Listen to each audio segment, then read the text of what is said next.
Studio in downtown Gainesville. Here's Martha Zoller on AM 550 and FM 102.9 WDUN. Always here, always local. It is the Martha Zoller Show, this kind of first cold day of fall. I hope everybody's doing great. We have a lot of really good information for you today. But first, I've invited Eitan Weiss to come on. He is the Consul General for Israel for the Southeast. And since there's been a lot of movement in the last week, but also in the last couple of days, I thought it would be a great time to talk with him. Welcome back, Eitan. Good morning, Martha. Thank you very much for having me. Thank you. So we all celebrated, of course, last week when the agreement was signed between the Arab partners, Israel and Hamas, to release the hostages and alive and dead, and to get into phase one of this ceasefire deal, peace deal, I like to call it. The live hostages were released, and that was just some of the most wonderful video I've seen of people being reunited. And excuse me, and then they trickle down. Excuse me, the cold weather is getting me already. They trickled out a few of the bodies. Now they're saying they need more time. But some things happened over the weekend that I just wanted to clarify. Can you give us an update?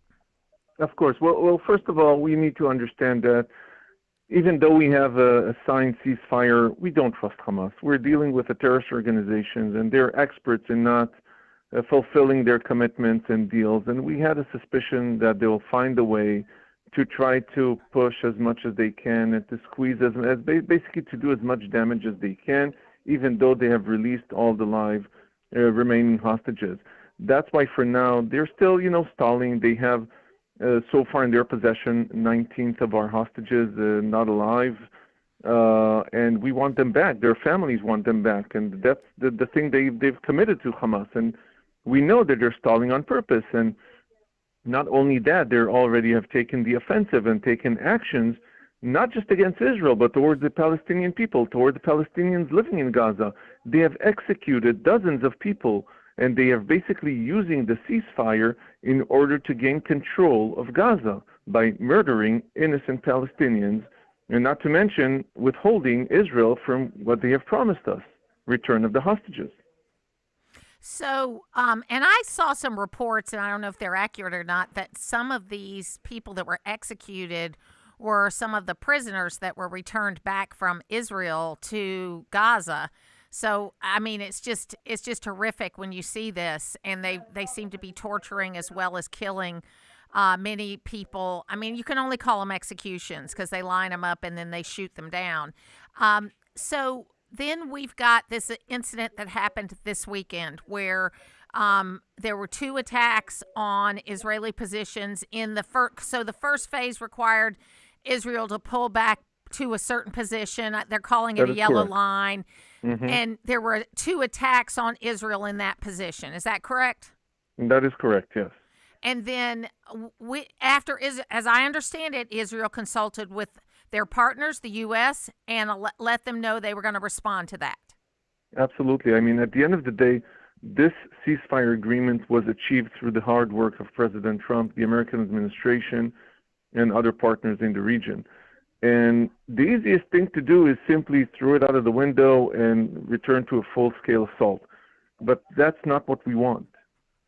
That's not what we're interested in. As we have proven in the past so many times, our interest is to live in peace.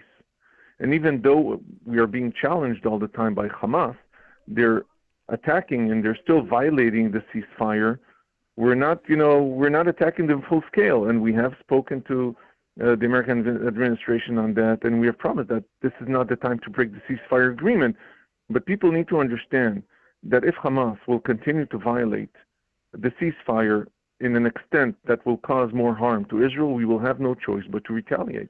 Well, and the president's been very clear, too, that they are going to disarm or they will be disarmed. So, he's been very clear about that. Now, Jared Kushner and Steve Witkoff were on 60 Minutes last night, and I thought they gave a very good explanation of what led up to the agreement and really said that, hey, The Vice President and Steve Witkoff are heading back over there this week to make sure that everybody that's in this agreement are following what they're supposed to do.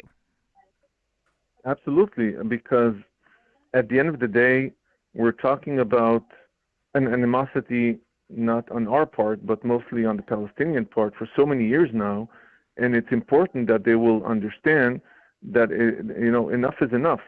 They must stop with their violent ways, and they must disarm, and they must find a better way, not just to the way they react to Israel, but also to their own people, because we mustn't forget all the victims of Hamas, not just Israelis, but also Palestinians. And people sometimes get confused when they say, well, you can't be pro-Palestinian, you can't be pro-Israeli. Actually, you can be supportive of both, because you have one thing in common, and that's the hatred of the terrorist organization. These are the organizations that cause all the problems. And I think that the support that we're getting from the American administration, from President Trump, is important and well received in Israel. Absolutely. Thank you so much for giving us a few minutes this morning just to kind of let people know where we are today. Is there anything we need to know as we go into this week? Well, the great thing about the Middle East is that it's an important place, an important region to this world, but sometimes unexpected things can happen. I only hope that this week we will see the return of the 19 hostages that are still being kept by Hamas, and we will see a stabilization of the ceasefire in the region, and hopefully the first steps of Hamas disarming itself. That's what I hope for. Thank you so much for being with us today. Thank you. Have a good day. Thank you.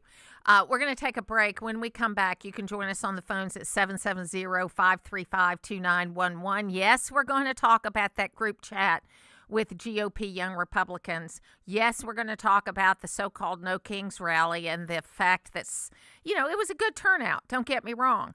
But there were pictures that were used that were not accurate.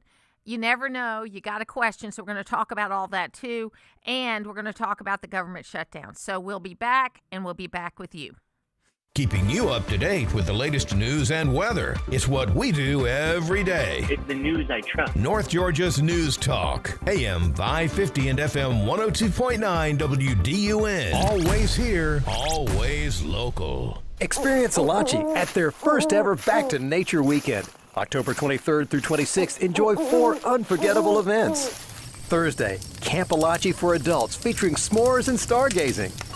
Friday, it's Wild Wisdom Day. Explore deep nature and the stars. Saturday is Discovery Day and planetarium opening. It's free fun for the family. Sunday is Educators Day. Free for teachers to recharge. Plan your adventure now at alachi.org. Whether it's a slip that ends in a slip disc, a trick knee that's holding you back, or shoulder pain hurting your game, you can count on Northside Hospital Orthopedics. With leading care in Georgia at convenient locations all across the state, we're here to get you back on your feet, no matter what comes your way. Because Georgia moves us, and we keep Georgia moving. Find a provider near you at northside.com/ortho. That's northside.com/ORTHO. You wouldn't want someone you couldn't trust working on your family's HVAC and plumbing, so why would you call anyone but Gainesville Mechanical? They're your local, most trusted and award-winning HVAC and plumbing company in North Georgia. From maintenance appointments and clogged drains to plumbing emergencies and new system installations, their team is ready to serve you. And with their customer assurance maintenance plan, you can receive discounts, priority scheduling, and 24/7 no overtime rates. Gainesville Mechanical and Bryant, doing whatever it takes since 1989. Hear that? That's Mike. He took ZQL Pure Z's, so now he's sleeping soundly on a Sunday night. ZQL Pure Z's are fast-acting melatonin gummies with a complementary botanical blend to help Mike get the sleep he needs to wake up refreshed and ready to conquer Monday. Let's do this Monday. ZQL Pure Z's, just for sleep. Really great sleep. These statements have not been evaluated by the Food and Drug Administration. These products are not intended to diagnose, treat, cure, or prevent any disease. Use as directed. This month, Pure Talk is supporting Canines for Warriors, a terrific organization that trains rescue dogs and then pairs them up with combat vets struggling with PTSD. This is why I switched to Pure Talk. Sure, I like the unlimited talk, text, and plenty of 5G data for just $25 a month, and you will too. But you will love being in business with a company that shares your values. Dial pound 250, say Micro, and switch to an American wireless company that actually stands for something.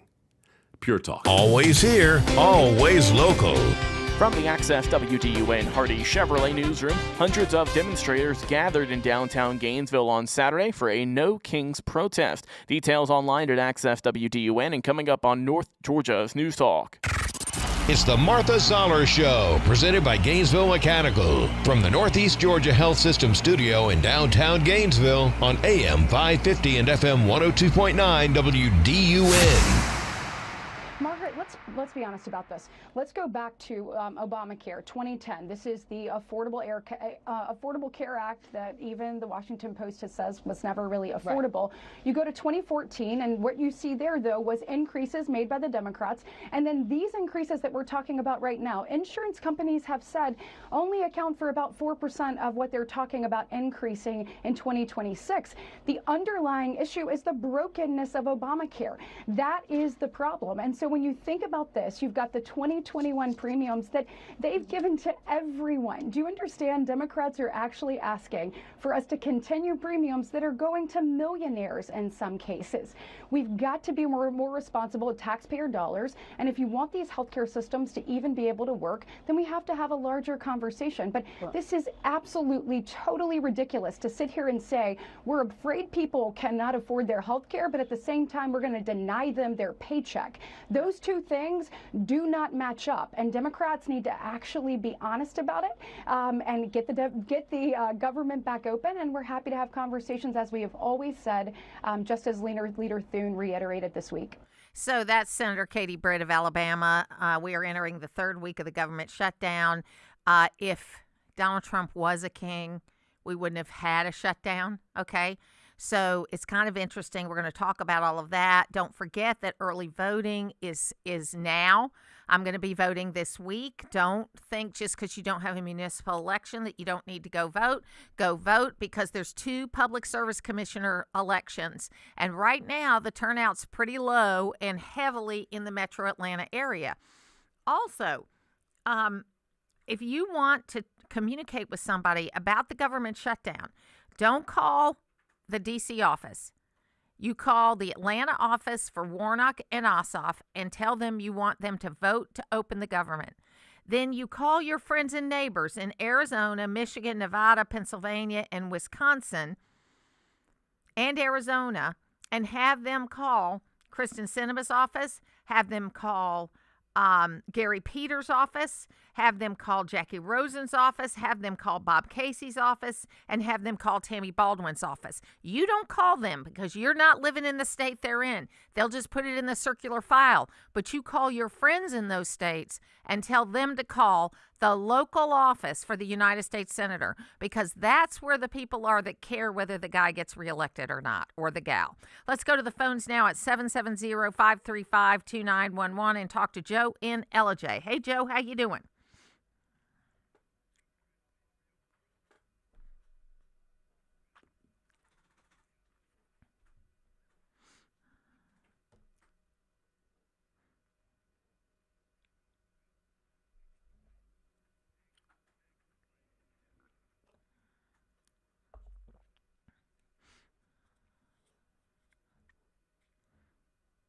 Cool.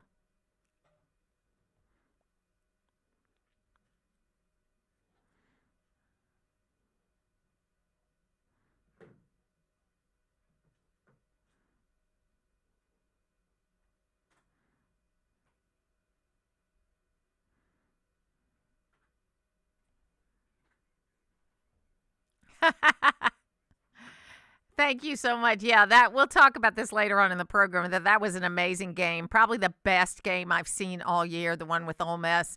I think Shondell's probably glad she was out of town, although she is a house divided. She had 3 of her kids went to Ole Miss, and or I think 2 went to Ole Miss, 1 went to Georgia. So, it is one of those things. But we'll talk about that later in the program.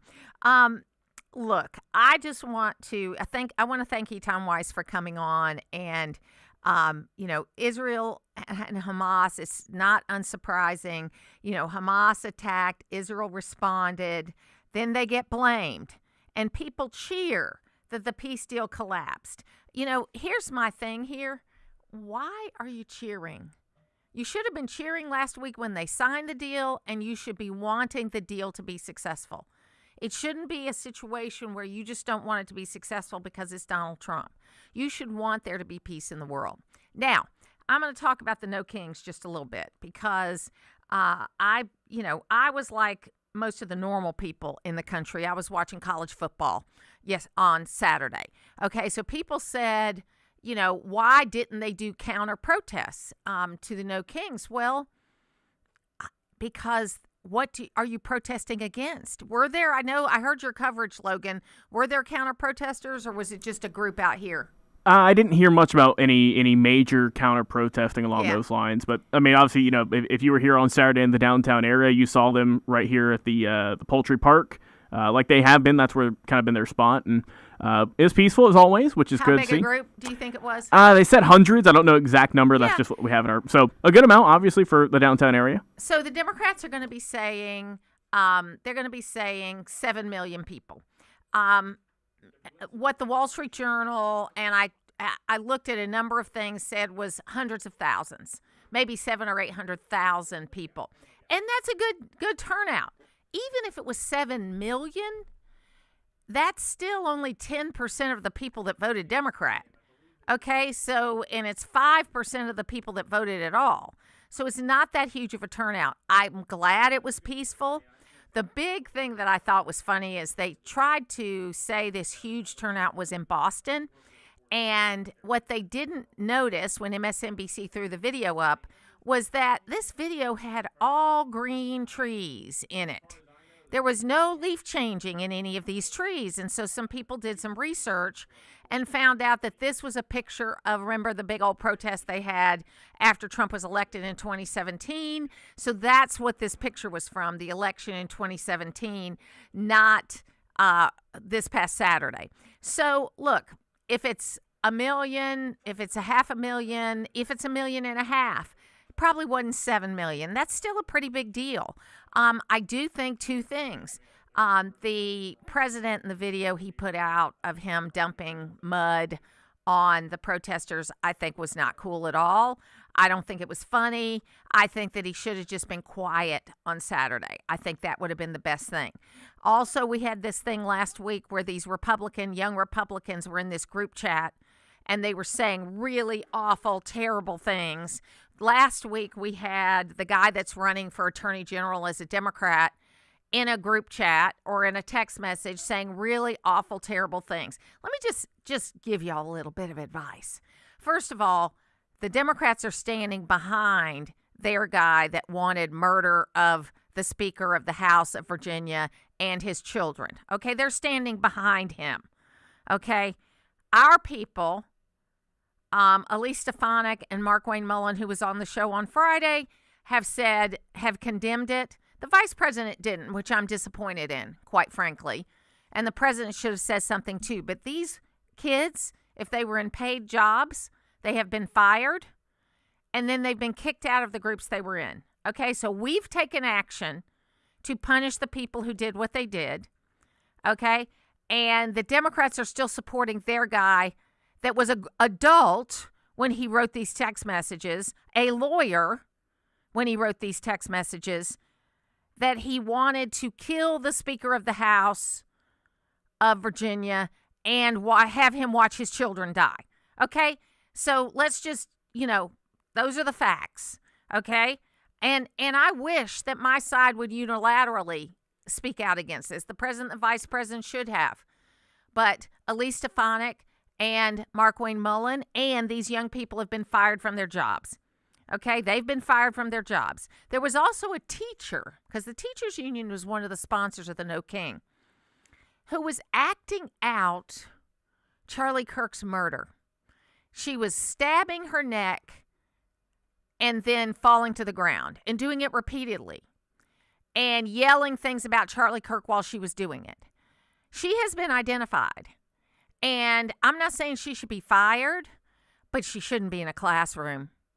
If you're going to get out there and do something like that in public, and most teachers' contracts do have a moral turpitude clause in it, but you should not be teaching children if you're going to imitate somebody being assassinated like that. That's just not cool. Okay, and we've got to have some decorum here. So I'm willing to criticize my side. I'm going to criticize the other side, and I'm really sick of the back and forth. You know, we need to learn some things. We need to read and look. Don't believe everything you see. What is the old saying? Don't believe everything you see, only half of what you hear, and verify everything. I threw the last part in. But we're in a place like the yellow journalism phase of over 100 years ago, where you can't just on first light believe that something you see is real. Because it did look like a huge crowd in Boston, and it was a huge crowd in 2017. A lot of people are making a lot of fuss about the fact it was all a bunch of boomers that were out there.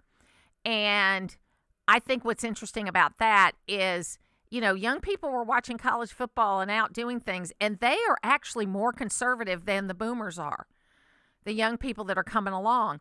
I think it's interesting to watch. And look, there's one argument that's made by the left that, hey, these are the people that lived through Vietnam and the civil rights movement and all of that, and we should listen to them. And I think there's something to be said for that. But also, you think about your checks haven't stopped. If you're a Social Security, you're on mandatory spending. Your payments on Medicare haven't stopped because that's part of mandatory spending. So I don't know why you're saying there's a king. Like I said, if there was a king, the government wouldn't be shut down. So I think y'all need to come up with a better message. But I can tell you what, if only half, don't believe everything you see and only half of what you hear, if only half of what I heard on Saturday was true, it's pretty depressing. We'll be back.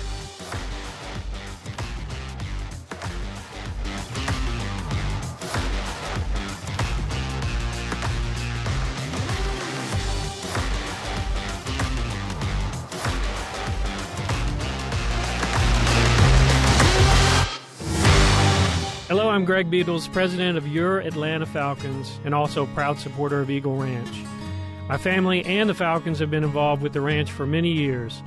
Eagle Ranch has expanded its services to meet the increased needs in our community, to include outpatient counseling, a day school program, a residential program, and other therapeutic services that are both affordable and accessible. Learn more at eagleranch.org. That's eagleranch.org. I'm Frank Norton with the Norton Agency. One thing I've learned in my 42 years in the real estate business is that Americans are not comfortable with haggling and negotiations. We're by and large not a bartering society, but we at Norton do that every day. Our professional advocates' number one priority is to get the buyer or seller the best price. You need Norton now more than ever. Call us at 770-532-0022 or look for us on the web at gonorton.com. Our family is serving North Georgia for 4 generations.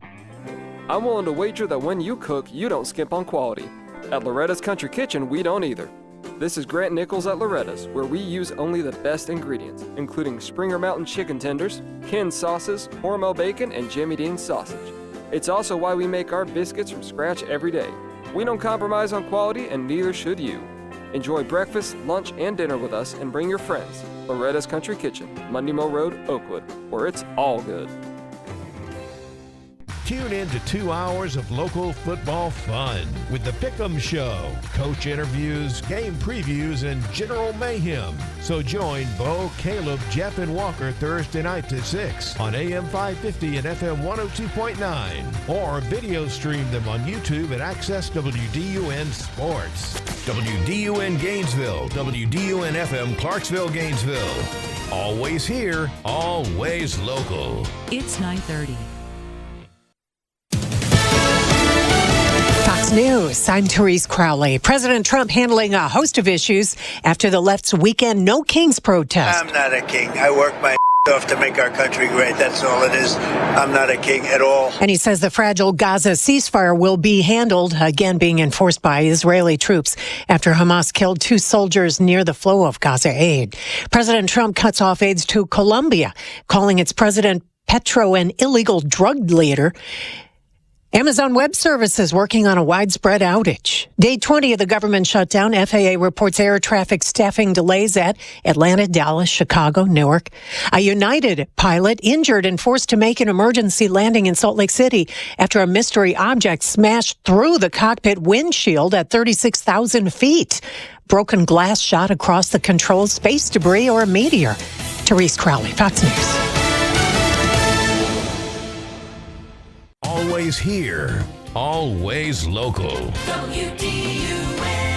From the Access WDUN Hardy Chevrolet Newsroom, I'm Steve Winslow, and Hall County Sheriff's Office posted on Facebook that they are asking for the public's help to locate a 15-year-old last seen at his home in Gainesville. WDUN's Logan Landers has details on Joshua Allen Bryant. Joshua is between 5 feet 10 and 5 feet 11 inches tall and weighs approximately 190 pounds with black hair and brown eyes. The runaway juvenile was reportedly last seen at his residence in the 1000 block of Black Drive at approximately 8 p.m. on Saturday, October 18th. Joshua was last seen wearing a black hoodie, black pants, and black shoes. Contact information can be found at Access WDUN. There are updates in the criminal case against alleged Appalachia High School shooter Colt Gray. WDUN's Hamilton Keener with the latest. The teen's defense team filed in Barrow County Superior Court Friday to request a continuance ahead of a status hearing in the case that is scheduled for this coming Wednesday morning. Gray, who is facing felony murder, aggravated assault, and cruelty to children charges for the 2024 shooting, argues that an evaluation being done on him won't be completed by that Wednesday hearing, asking for the hearing to be delayed. And more than 60 participants are displaying their creative skills for Halloween festivities downtown in Gainesville. You could be the decisive vote on which one is the best for 2025 with the 2025 Square Crows display marking their 11th event organized by the city of Gainesville. Details on how to vote for your favorite can be found with more news at Access WDUN. Now here's your Access WDUN weather forecast. Mostly sunny skies continue, and highs this afternoon in the upper 60s to near 70. Mostly clear skies continue into your evening with overnight lows in the 40s. From the Access WDUN Weather Center, I'm meteorologist Holly Strano. In Lawrenceville, 50 degrees incoming, and Gainesville, 49. From North Georgia's News Talk, AM 550 and FM 102.9 WDUN. Does your office technology slow your team down? Nothing is more frustrating than printers that jam, copiers that won't connect, and service providers that don't follow through. You and your team deserve technology that works. I'm Matt Nick, president of Duplicating Products, and for over 50 years, we've helped North Georgia offices eliminate bottlenecks, reduce downtime, and get reliable support for office technology. Our promise, we do what we say we will do. If you're tired of office equipment headaches, it's time for a change. Visit us today at duplicatingproducts.com. Haley's back with us from your local Clipper store. We're talking about the brand new location on Falcon Parkway, and you've got something really cool, literally, for folks who are thirsty. Yes, Bill. So we just opened our new store off of Exit 14 in Flowery Branch, and we have cold brew on tap for all you coffee lovers out there. We also have the new Bean to Cup where you do not have to wait for a hot cup of coffee. It's instant and it's delicious. I'll agree with that. Coffee at Clipper, always the best. That's why we say Clipper, never fly solo. Use the Access WDUN talk and text line, presented by M&R Rental at 770-535-2911, and be part of the conversation. From the Northeast Georgia Health System studio in downtown Gainesville, it's the Martha Zoller Show on AM 550 and FM 102.9 WDUN. We come back to the same issue, which is the notion that Uncle Sam, the government, is a suitable replacement for a father in the home. So it's always, well, why isn't the government doing more to support families? And again, most means-tested welfare programs do not go to married couples. So whenever someone is making the argument for more government aid to help families, they're making the argument that elected officials and unelected bureaucrats are a suitable replacement for a man in the home. That's a position that I cannot and will not take. And to his point in terms of government, bad government policy, I'm not making the argument that government policy has always helped the black family.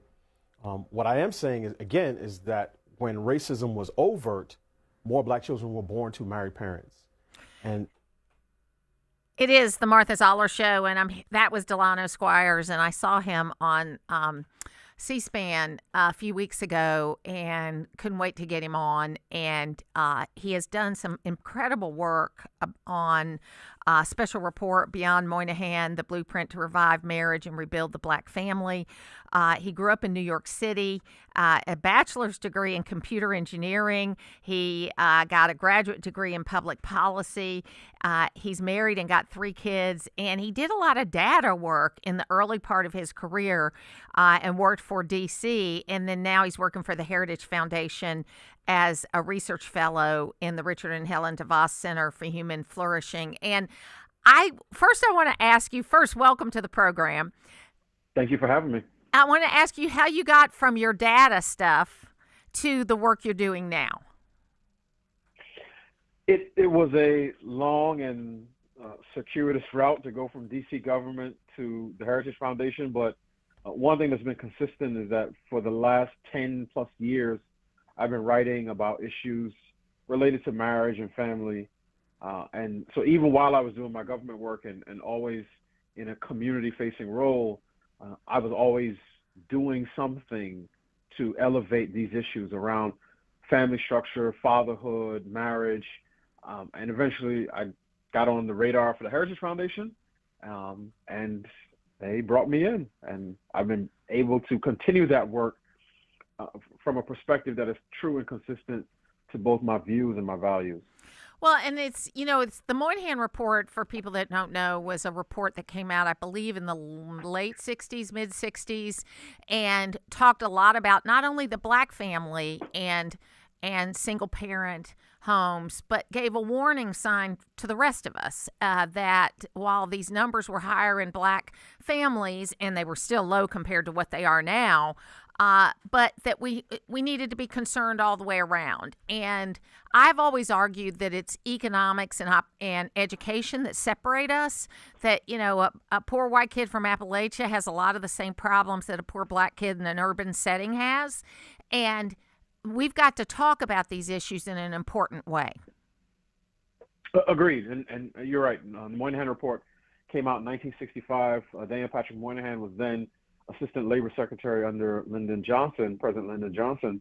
And he was issuing a warning that the state of the black family, which he saw as beginning to disintegrate, particularly in large urban areas, was going to slow the progress of the civil rights movement. And to your point, Martha, at that point, what he saw as a state of emergency was a 25% non-marital birth rate among African-American families. So not only has that skyrocketed to around 70% since the late 90s, but every ethnic group, aside from Asian Americans, has a non-marital birth rate higher than 25% today. So, in fact, the 40% of all American children are born to unmarried parents. So, yes, the black family was the canary in the coal mine, but this is an issue that is affecting every American family and every American community. So what do you think is the role of how we have treated boys in this society? I'm the mother of 3 grown sons who are great. They're married, have kids, all that kind of stuff. But even when I was a young mother, I was concerned about the messages that my sons were getting from the society about men. And I tried, they had a father in their life, but I tried to make sure that, where we could, we had male teachers, where we could, we had other male role models that were strong, that could help them become great young men. And then my daughter came along, and I'm thankful she's married to a great young man. So it's important that you have that. But there's a young man down in Albany, Georgia, named King Randall the First. And I don't know if you've seen his work, The X for Boys. Yes. And we've done something to boys. I think you see it kind of heightened in what's happening with black men or black young men in certain areas, but it's happening across the board, that there were lots of problems, but I'm seeing some encouragement. How do you feel about it? I think you hit the nail on the head. And one of the things that people associate with the Moynihan Report is the role and expansion, more specifically, of the welfare state. So people will talk about how the government displaced men as providers in the home, particularly for low-income couples. But one of the things that doesn't get talked about as much is that at the same time that the welfare state was exploding, the second wave feminist movement was coming into fruition, and that has had a tremendous impact on how the culture and society sees and talks about boys. And one of the things that I'm very clear on is that a political ideology that promotes hostility between the sexes can never lead to stronger families. And I think what you're picking up on, or have picked up on, are the ways in which people who think, in that sort of feminist mind frame, talk about boys as oppressors, masculinity itself as toxic, men as, framing patriarchy as something that is negative. So a man who says he wants to take responsibility for his home, he wants to provide for a wife and children, is seen as some sort of regressive chauvinist. And I do think it has worked itself out in public policy, in public rhetoric, and now, generally speaking, across the board, across the left-right political divide, people are starting to say, yes, our boys are struggling. They're more disconnected, they're disaffected, leaving the labor force, addicted to pornography, hooked on video games, and a big part of it is the messaging. The messaging for the last few decades, and certainly is the case today, the messaging towards young women is about empowerment and independence and education and financial freedom. And then messaging to young men is rarely about those things. It's certainly not about being a leader or taking responsibility. Oftentimes it's about being more in touch with your feelings, being more soft and sensitive, and using the quote-unquote privilege of masculinity to advocate for, quote-unquote marginalized groups. So this has had a tremendous effect on young men, which means that it also has an effect on young women, because the women who now have the education and financial independence that their grandmothers dreamed of are having a hard time finding suitable mates because the boys have fallen further and further behind. Well, and I think taking it from my side as a woman of a certain age and going through all of that, I made the decision after I got married to stay at home for a period of time. And I did stay at home until my last child was in school. And then I worked very part-time until rebuilding my career. And I knew I had to take a step back. It was, I tried the working and raising kids. And then we had a couple of babysitters that didn't show up. And the stress of that, I just said, okay, this is not, we can't do this. And so we sold our house. We bought a smaller house. We made the sacrifices we need to make because we were early in our careers, and we did it. And I know things are different now, and my daughter-in-laws tell me that it's not possible today, and that's another discussion for another day. But what I learned from that decision is that we women fight against each other. The feminism, I consider myself a feminist because I think women should be able to do whatever they want to do. But yet other women looked at me as like, what are you doing? Why would you do that? Why would you give up all of that? And you know what? It's the best decision I ever made. And yeah, I had to start my career over again, but that's only money. That's only money. That's not your children. I think you touched on something important, which is our society celebrates any woman who manages a large, complex organization, unless it's her home. And we love women who dedicate themselves to training the next generation of Americans, unless it's our own children. So there is this sense that feminists, particularly the second wave feminists, sold women on the idea that their movement was about giving them a range of options that they could choose from, each option being equally important and valuable. But really, in effect, what it is that they ended up devaluing the role of marriage, family, children, and particularly promoting the idea that the home itself is a prison that needs to be escaped from. And I think anyone under the age of 60, and some people over the age of 60, anyone who's grown up with that cultural narrative has to fight against it if you want to make certain decisions. So my wife and I made a similar decision after the birth of our third child, and we have 4 now, but after the birth of our third child, she decided to come home, and yes, it put more responsibility on my shoulders, but particularly with her as a social worker, we realized she was spending her entire day helping people manage their household and take care of their children, and we were paying someone what amounted to close to a mortgage payment to help them take care of our children. And at a certain point, we had to ask ourselves, does this make sense financially? So, yeah, I see the things that you're talking about on an everyday basis, and a big part of it is how the extent to which we have devalued the importance of family in the home within sort of our cultural narratives. Yeah, we need to understand, and this is what I say to the people I mentor as well as in speeches all the time. All women are working women. So stop separating stay-at-home women from so-called working women. We're all working women. The difference is you can never get away from your job when you're at home. So it's like when I finally went back to work, I was like, I'm enjoying this. I get to leave my responsibilities behind for a few hours. But I was home by 1 o'clock every day. I worked very part-time. So as far as my kids were concerned, I was one of those women. I had like this brick laptop and a bag phone early when I went back to work because my kids are in their 40s, and I took the afternoons with them like I always did, got them through all their activities, all that stuff, and then I was returning emails at 10 o'clock at night. I made it work. And I'm not trying to put a halo on my head, but it's like we make it work. And I knew a lot of women. I wasn't unique. A lot of women did that. Now, the big pushback against this always is the economy. What are your thoughts on where the economy is as it relates to families, and what are the next steps?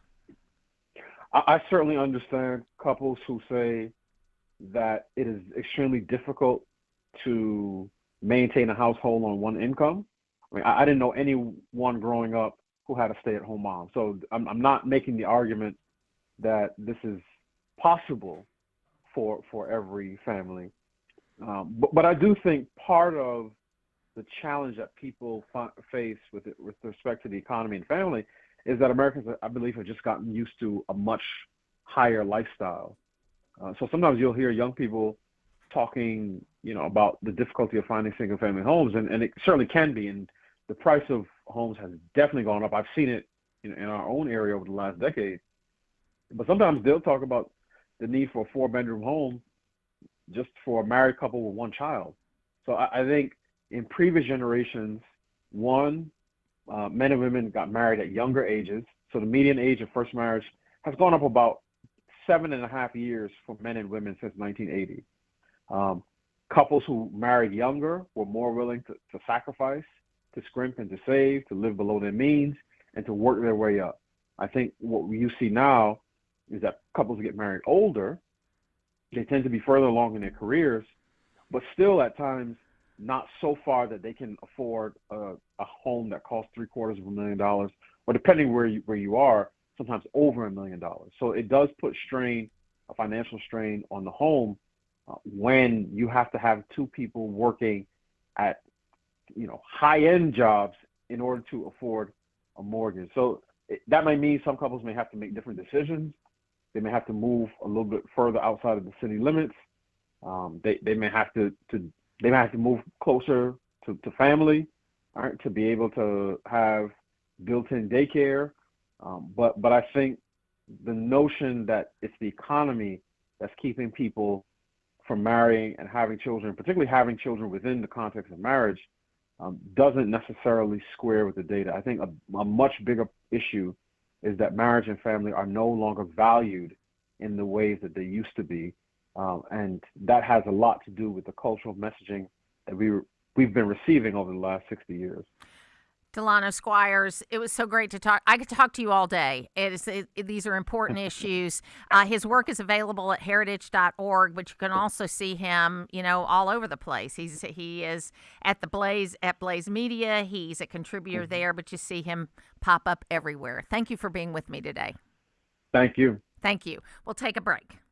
In North Georgia, It's the topics that matter to me. we're your eyes and ears in the community with the latest breaking news. It's the most important thing we face. AM 550 and FM 102.9 WDUN. Always here, always local. Have you ever been at your wit's end over conflict? Hi, this is Whit Martin, pastor of Asbury Chapel. You may have heard it said, misery loves company. But what if we were able to leave misery alone and join company that brings joy and peace? I'm talking about company that is family, the family of God. The Bible says in Matthew 5:9, "Blessed are the peacemakers, for they will be called children of God." God's children make peace by first introducing others to God, the Father of this joyful family called the church, and then by bringing peace to those around them. Just as God made peace with sinners so that they can know and have salvation, so God's children are about the same business. What a world this can be if we will be about the business of making peace. And that is Wit's End. Asbury Chapel invites you to learn more by joining us for worship at 758 Main Street on Sundays at 10 a.m. Visit asburychapel.net for more. Fall in and save big at Krause Family Hyundai. This fall, drive a new Hyundai Santa Fe with as low as 0% APR financing, or lease a new Hyundai for as little as $239 a month. And every new Hyundai comes with America's best warranty, a 10-year, 100,000-mile limited powertrain warranty and Hyundai Assurance. With hundreds of new Hyundais to choose from, you can get it all this fall. Visit KrauseFamilyHyundai.com for full details and see us on Atlanta Highway exit 16 off 985. Fall in Georgia is here. Cooler days, changing leaves, and plenty of outdoor projects. At Howard Brothers, they've got everything you need to tackle the season. From mowers and blowers to grills and gear, Howard's is your one-stop shop for work and play. Need parts or service? Their team is ready to serve you and keep your equipment running strong every season. This fall, make the most of your yard, your home, and your time with the trusted folks at Howard Brothers, proudly serving their communities for 70 years and counting. Waste Eliminator is a full-service waste management company, providing critical disposal, recycling, and environmental solutions for business and residential clients. From large-scale commercial projects to smaller residential cleanups, Waste Eliminator offers reliable dumpster rental service tailored to your needs. Whether you're tackling a renovation, new construction, or even a simple home cleanout, Waste Eliminator will manage the waste efficiently and sustainably. Visit online at wasteeliminator.com. Always here, always local.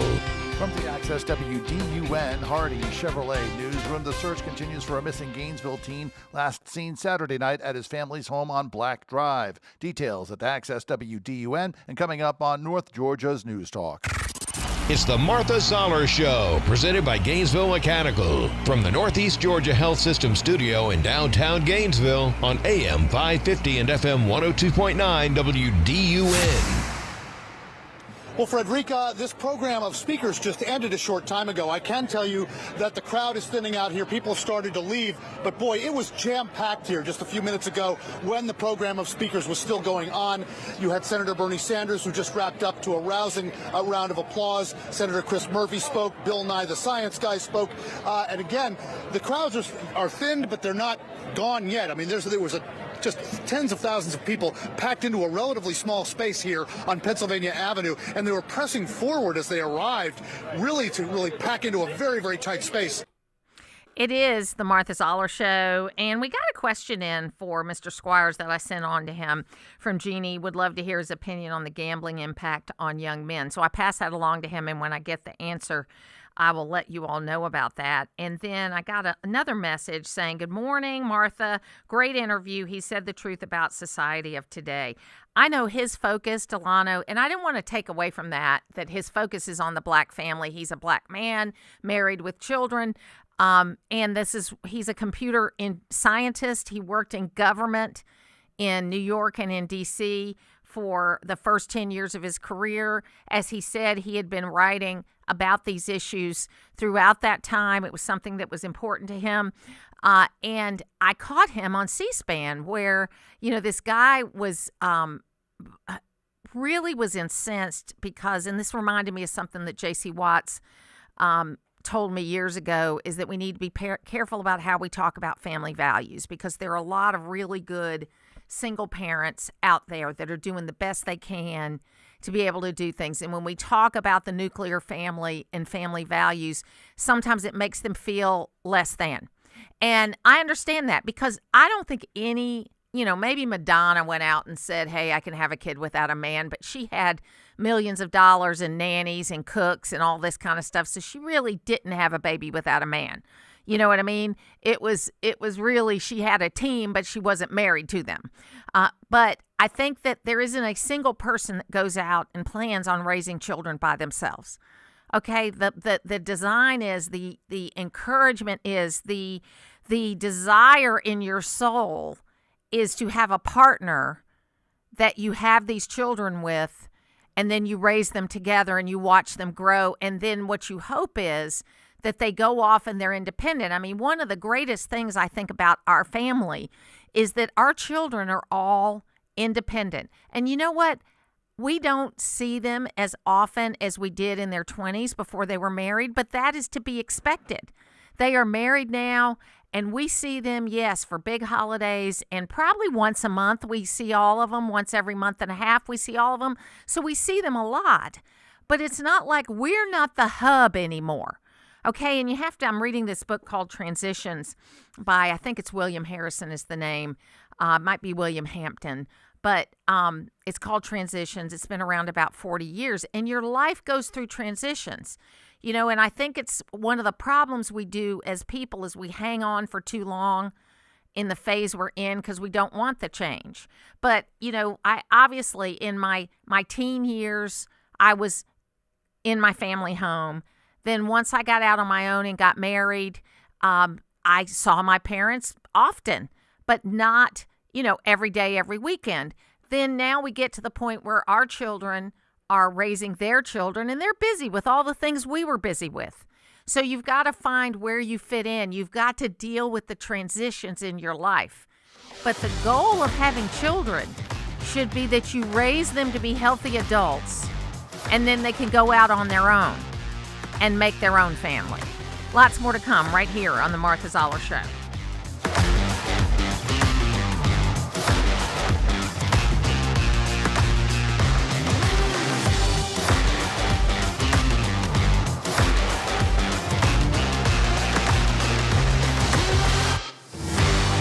At Onward Reserve, their motto is live authentically. Every shirt, every store, every story is inspired by real moments. On the golf course, in the field, out on the lake, or gathering with friends after a long day. Discover clothing, footwear, accessories, and game day attire, all designed for making memories with the people and places you love. Visit Onward Reserve on the Gainesville Square next to WDUN. Open Monday through Saturday, 10 till 7, Sundays 12 till 5. Onward Reserve. Live authentically.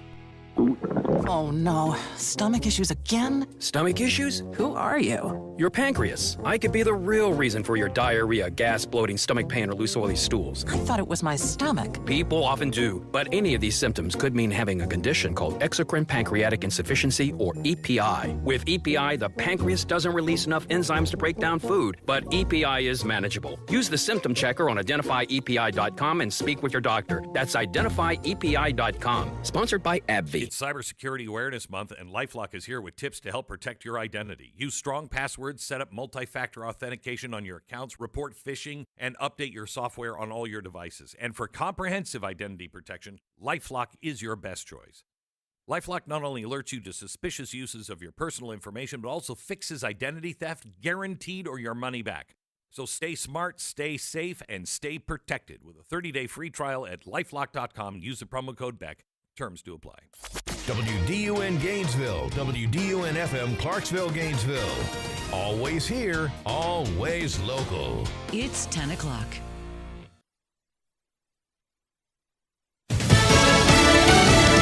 They're back in Israel.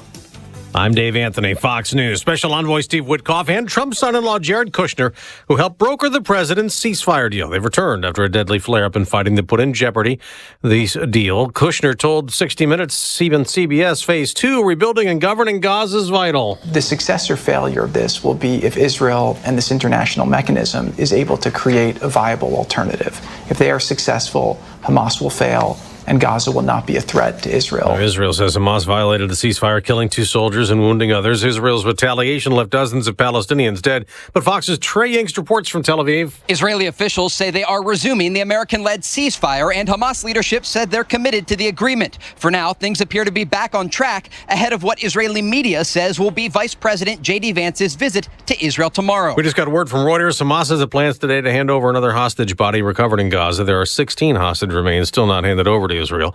The manhunt continues in France for the thieves who robbed the Louvre, the world's most popular museum, while it was open with visitors inside in Paris yesterday morning. In just 7 minutes, the gang used an elevating platform and a disc cutter to enter a room on the second floor of the building, stealing 8 items of jewellery from the 18th century or earlier.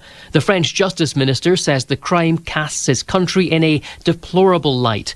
It's the highest profile museum theft in France since the Mona Lisa was stolen from the same venue in 1911. Fox's Jonathan Savage. The government remains shut down a 20th day. Republican Senator Tim Scott blames Democrats, telling Fox they're willing to shut the government down so that they can earn and gain more power. Democrats blame Republicans for refusing to consider health care provisions in a stalled funding bill. The Supreme Court's going to take up a new case considering another gun owners' rights issue, whether or not people who are marijuana users can legally own firearms. America's listening to Fox News. Always here, always local. From the Access WDUN Hardy Chevrolet Newsroom, I'm Steve Winslow. Hall County Sheriff's Office posted on its Facebook page that they're still looking for help in locating 15-year-old Joshua Allen Bryant of Gainesville. WDUN's Brian Perkle has details. Joshua is around 5'11", weighs around 190 pounds, and has black hair and brown eyes. The runaway juvenile was reportedly last seen at his home on Black Drive at around 8 p.m. Saturday. Joshua was last seen wearing a black hoodie, black pants, and black shoes. Contact information can be found at Access WDUN. The Associated General Contractors of Georgia is building with its excitement over the anticipated 9th Annual Skills Challenge for Northeast Georgia. This will be at Chicopee Woods Agricultural Center here in Gainesville. And Wednesday, more than 200 high school students from 22 Northeast Georgia counties will showcase their talents in hands-on construction contests. The event is hosted in partnership with Carroll Daniel Construction, with competitions in electrical, carpentry, welding, HVAC, and masonry production, among others. More details found at Access WDUN. More than 60 participants are displaying their creative skills for Halloween festivities on the downtown Gainesville Square. You could be the decisive vote on which one is voted the best for 2025. WDUN's Logan Landers explains. The 2025 Square Crows display marks the 11th event organized by the city of Gainesville. It's now available for onlookers to ooh and ah at through October 31st along the historic square. City of Gainesville officials are asking area residents to select the Square Crow that deserves the 2025 Best Square Crow title. Photos of the displays are available on the Downtown Gainesville GA Facebook page, and more details on how to vote for your favorite can be found at Access WDUN. Downtown Winder will soon transform into a family-friendly circus celebration with music, entertainment, and Halloween activities for all ages. Spooktacular! Winder's three-ring circus takes place Friday and will run from 5 to 9 p.m. And guests can begin the night with trick-or-treating from 5 to 7 and then enjoy music from 3 DJs and choose from a variety of food trucks. More details on Spooktacular and Winder, as well as more news, can be found at Access WDUN.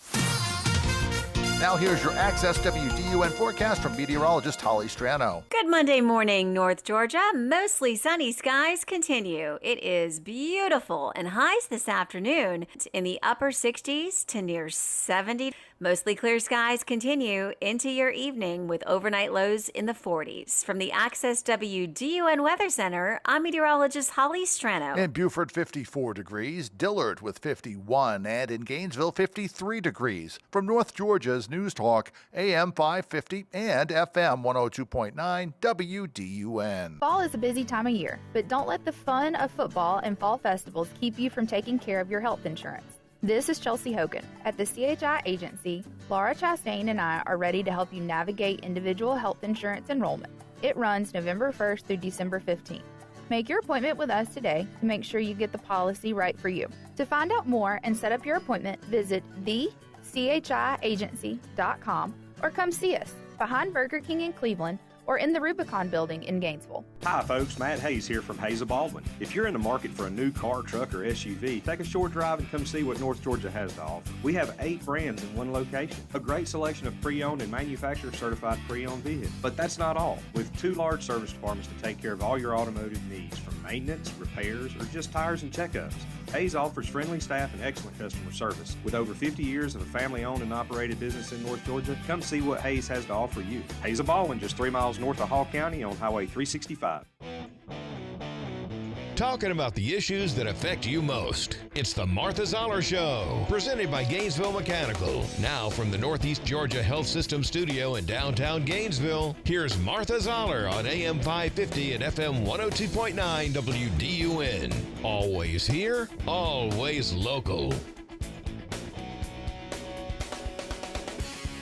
So you have both done a lot of business with the Gulf states, billions and billions of dollars worth of business. And you've done some of the business while this negotiation has gone on. And that has raised some issues of conflict. I mean, some blurring of a line between, what you're doing in terms of foreign policy and benefiting financially from what's going on. So first of all, Leslie, nobody's pointed out any instances where Steve or I have pursued any policies or done anything that have not been in the interests of America. Number but the 2 perception? But Leslie, we can't spend our time focused on perception as much as we have to focus on the facts. We're here to do good. These are impossible tasks. And because this is important, I've volunteered my time to help the President and Steve try to make progress. But Steve nor I will be involved in awarding contracts or figuring out who does business in Gaza after. Well, from my standpoint, Leslie, I'm not in business anymore. But your family is. But I've divested. Like Jared, I receive no salary, and I pay all my own expenses. This has become an issue. What people call conflicts of interest, Steve and I call experience and trusted relationships that we have throughout the world. If Steve and I didn't have these deep relationships, the deal that we were able to help get done that freed these hostages would not have occurred. It is the Martha Zoller Show. That's part of the 60 Minutes interview, which I would recommend if you have access to Overtime 60 Minutes, where they do the complete uncut video. I would watch it. It's a great watch, where it's Steve Witkoff and Jared Kushner talking about, with Leslie Stahl, all the things they did to get to this peace deal. And, I got to give Leslie credit, because she asked the difficult questions in a positive way. She did not attack them. It was a discussion, and they answered from their point of view. And I think it was great. Okay, I think it was really great how they answered it. He said, what you would call conflicts, I would call deep relationships. And they're not going to do any business. And the reason why they could get the Qatari president to take their call is because they do business in the area.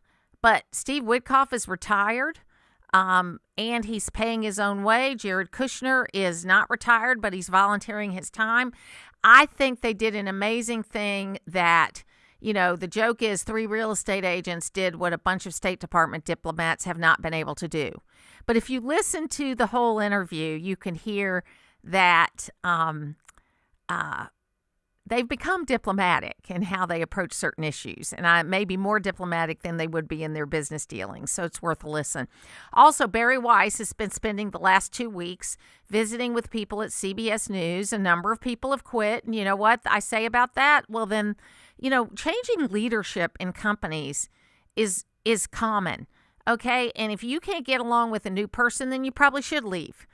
And so a lot of people have left, but she met with the 60 Minutes staff on Friday, and she said, why is it that Americans think you're biased?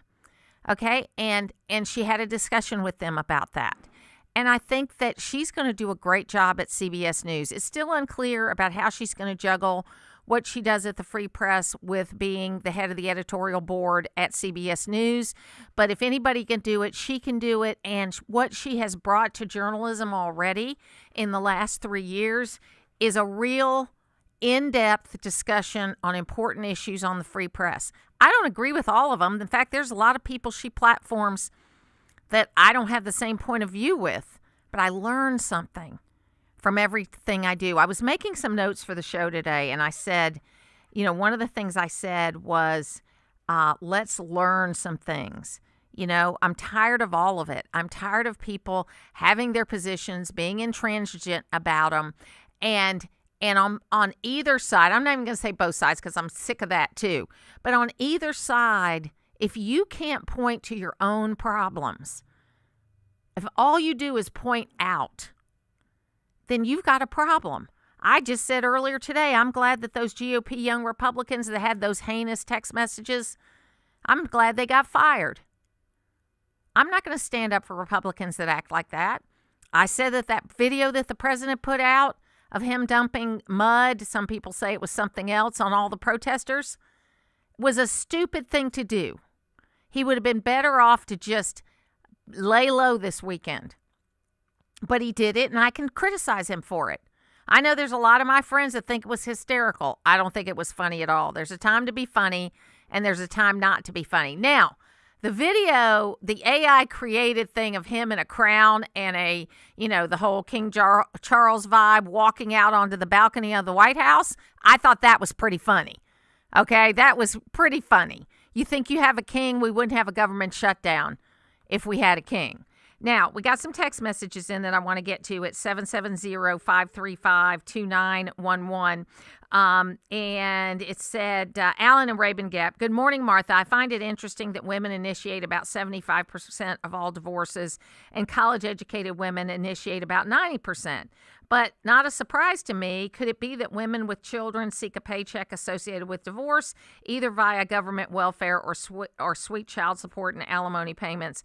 I enjoyed your conversation on the topic, Alan and Rabin Gap. I'll take it a step further on that. I don't think you're right about the money. I mean, God, and I ought to ask Shondell about this because she's done 40 years of domestic lawyering, and she can tell you all of that kind of thing.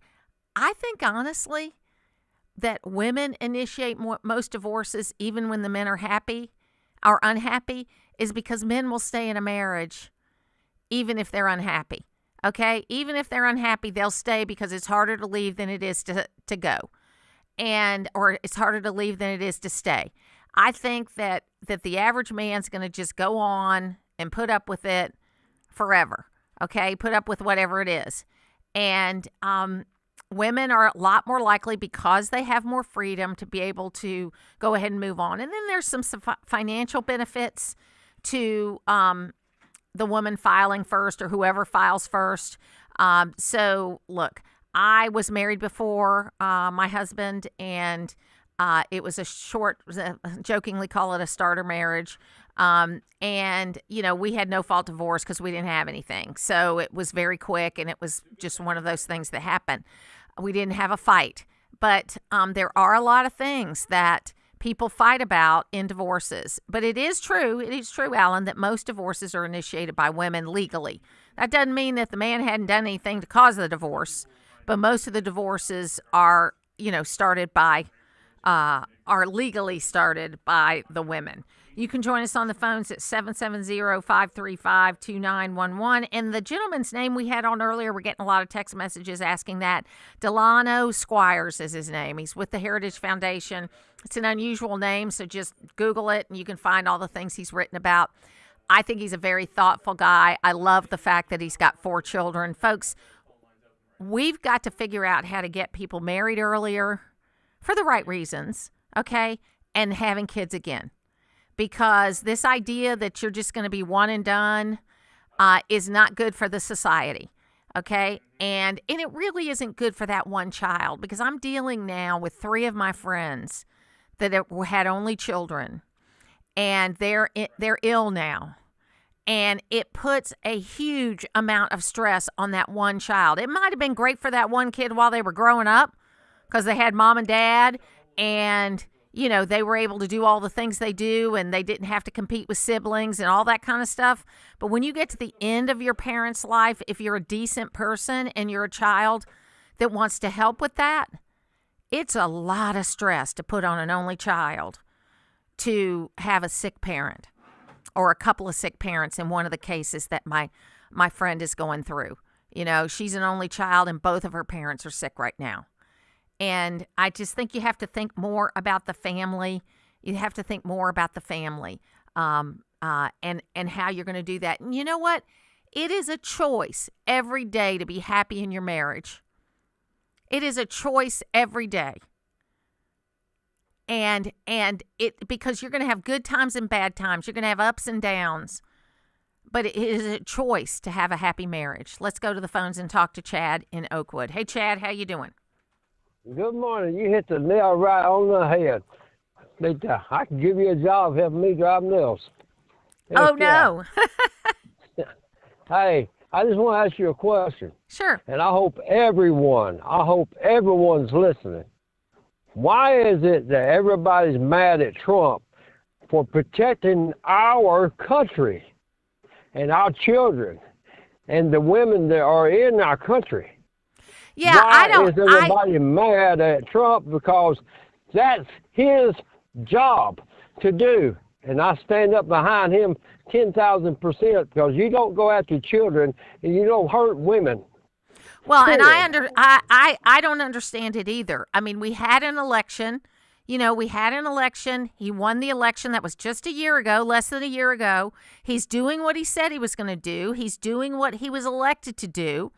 Okay? I don't understand it. If you want, and I went back and forth with some of my Democrat friends yesterday where I said, if you want to change this, then get some good candidates and have some good ideas. But if your only idea is we hate Trump, that's not going to work. Our country, let me tell you this, Martha, our country, in the last 4 or 5 years, our country, I believe in my heart that 99% of the Dems want our country to fall. The way it's been the last 4 years, last 8 years. Yeah, I mean, I think it's a challenge. It is a challenge keeping a republic like ours going. And I think that the president is pushing the limits on presidential power, but he's not going across the line. He's saying he's using as much presidential power. But if he had the power that the No Kings protesters said he had, we wouldn't have a government shutdown. Thanks for your call today, Chad. We'll take a break and then we'll be back. Fuel our discussions with your opinions. We need to talk about common sense here. We're the station that gives you a voice. It's my local station. We're North Georgia's News Talk, AM 550 and FM 102.9 WDUN. When you have a problem with your roof, you want someone who can respond quickly, but also who knows roofing.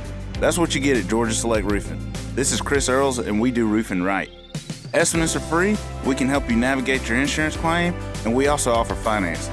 Check out our Google reviews and you'll see that Georgia Select Roofing offers the best service around.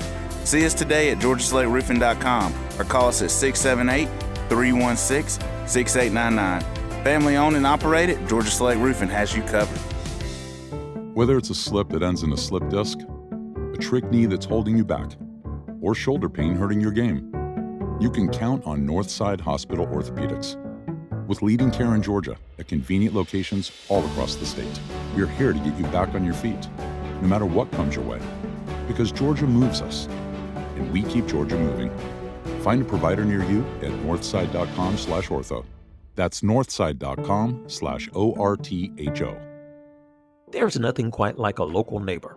That's why AARP is local, right here in Midtown Atlanta, to offer you free events and enriching experiences that help you with finances, family, and fun. We're in the community, connecting you to what matters most right when you need it.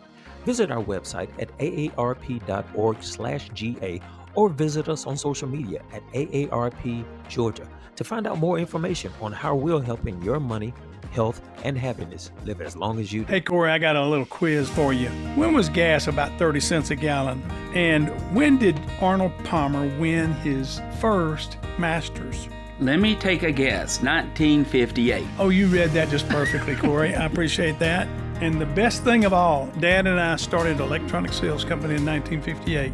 I was the gopher and he was the thinker. One thing I have learned to appreciate more is in this day and age where AI is important, the credence you give to having a live person answer the phone and say, "May I help the person?" AI is a good technology that we've embraced in our cameras, access controls, burglar alarms, fire alarms. It has a place, but may I is just as important. They want somebody caring about their problems. So please give us a call at 770-532-3334 and look us up online at electronicsalesco.com. Always here, always local. From the Access WDUN Hardy Chevrolet Newsroom, students across Northeast Georgia are preparing for the annual AGC Skills Challenge in Gainesville Wednesday. Details at Access WDUN and coming up on North Georgia's News Talk. Use the Access WDUN talk and text line, presented by M&R Rental at 770-535-2911, and be part of the conversation. From the Northeast Georgia Health System studio in downtown Gainesville, it's the Martha Zoller Show on AM 550 and FM 102.9 WDUN. Trying to signal to the people they reach, and I'm certainly not reaching those people on this program, but maybe through little sound bites and this and that, and the internet and so on. They're trying to they're used to seeing Trump do his stuff, and they talk and they listen, and that's the truth to them because they don't listen to anything else. Somewhere way out in the Midwest, somewhere out in the out west, in certain places, the rural places. That's the truth because he gets the airtime, and I think that we need more airtime, just more push against and not. I wish that. I got to stop. That's Robert De Niro. I just did that for fun, Logan, because here's an actor that hasn't been out of Tribeca in 50 years, which is a fancy neighborhood in New York, trying to talk about how we poor little people that live in rural areas, we don't have any access to news. All we hear is like, come on, man. That is the epitome of the flyover thing. That everybody between New York and L.A. is a you-know-what. I'm sorry, folks, we're not. No, look, did you hear him? I did. And I'm that way with really any kind of celebrity involvement. Because, look, for the most part, you have a lot more money than the normal folk. Like for De Niro, right, who's been famous. Yeah, he hadn't shown up without somebody checking the door. Exactly. For 50 years, okay? I would say, when do you think the last time he went to the grocery store by himself was? They didn't have someone go get it or deliver it to him. I don't think. It's been probably not even this millennium. Yeah, it's crazy. And I love that idea that somehow we're just too dumb. We just get told stuff and we can't be discerning about it. It's the whole red state, blue state, kind of thing that happens. But I just find it crazy. It's really so, and he's on MSNBC, which is available everywhere. Right, everyone can see it. And in rural areas, Bob, we have to have cable to get MSNBC, and most of us do. Some of us have cut the cord. Maybe we're too dumb for that. I don't know. But you can get, MSNBC. You can get, and then there's another clip which I didn't play where they're saying that the right controls most of the news media. Now, maybe with podcasts, that's probably true. The right does have the biggest podcasts. I don't know. Mainstream media, hardly anybody watches anymore, but I just think to say that it's news media's fault or these poor little rednecks can't discern for themselves about what's true and what's not true, maybe they just like one candidate better than the other one. It used to be we could handle that. And we got to get back to that. I know I'm sounding very frustrated today, but what I'm not frustrated about is I know you guys got to get out and early vote. Okay, you got to get out and early vote, or you got to vote on Election Day, the first Tuesday in November. And I want you to get out and vote. These PSC races are really important. There's a lot of bad information going out there related to this, and we don't need to put Fitz Johnson or Tim Echols out of their seat. We need to vote for Fitz Johnson and Tim Echols. And folks, the people that hear my voice here in Northeast Georgia, we're the ones that are going to decide this race.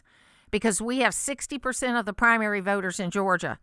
And if we don't turn out, 60% of the Republican votes are in Northeast Georgia. If we don't turn out, we're in trouble. Okay? So we've got to turn out for this. Also, on this government shutdown, on Friday, John Ossoff voted against defense spending. Okay? So Thune tried a different tactic. They have these 8 appropriations bills that are ready to go. So they started voting on the appropriations bills, which would open up parts of the government. John Ossoff voted no. Okay, so he talks like a moderate when he talks to me and other people, but he's not a moderate. He is voting with the caucus, not his constituents. We have the most number of bases, I think, of any state. We are the number 3 state as far as when people serving in the military come from Georgia. And he voted against a defense bill that had gone through the House, the Senate committee, and now was coming to the floor. He voted against it. He voted against opening up the government again. You know, I'm disappointed because he doesn't understand. So I want to give you those states again that you need to look for your friends in. Of course, I want you to call the Atlanta offices of Raphael Warnock and John Ossoff and tell them you want them to vote to open up the government. And we got to flood their office with those phone calls. But in the other areas, we need to have Senator call your friends in Arizona and say, call Kristen Sinema and tell her to open up the government. Call your friends in Michigan, tell them to call Senator Gary Peters and tell him to open up the government. Call your friends in Nevada and tell them to call Senator Jackie Rosen and tell him to open up the government. Bob Casey in Pennsylvania and Tammy Baldwin in Wisconsin. Get your friends in those states, and I know we all have some of them. Some of the states we've got friends in, get them to call, because if you call, they'll just put it in the circular file. But if they get enough calls from their own states, they will move on this. And that is 6 or 7, which is all we need to move this forward. They're lying, okay? It is the same bill that they voted on 13 times. It is the same bill that they voted on 13 times. Do I like the process? No, I don't like the process. But I also think that government ought to be open. Now, here's the deal. And I've said this 3 times in the last 2 weeks. Prior to Graham Rudman, we didn't have government shutdowns because the assumption was you were going to get together, you're going to pass a budget. So the government was automatically funded at current levels until you made a decision. After Graham Rudman, the unintended consequence is that a government shutdown was turned into a political weapon. So we got to change that too. We've got to change that too. But first things first, this isn't just about subsidies for people on their health insurance. This is about health care for illegal immigrants. And folks, we can't allow them to win on this. We have got to get these senators to change their mind because they're in states that Donald Trump won. And I don't think the Democrats have enough money to win all these seats. We'll be back.